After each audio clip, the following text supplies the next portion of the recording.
হাল ছেড়ে দিলেন মানে হেরে গেলেন। এই সত্যটা জীবনের প্রতিটি বাঁকে বাঁকে প্রমাণিত।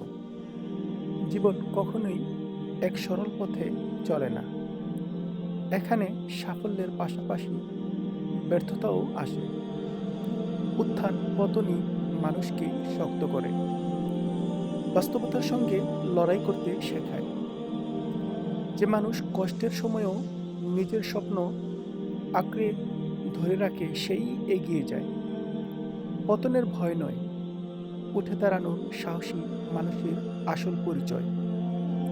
এই নিরন্তর লড়াইয়ে যারা টিকে থাকে তারাই সত্যিকার অর্থে বিজয়ী মানুষ। তারাই সাফল্যের দ্বার প্রান্তে পৌঁছাতে পারে।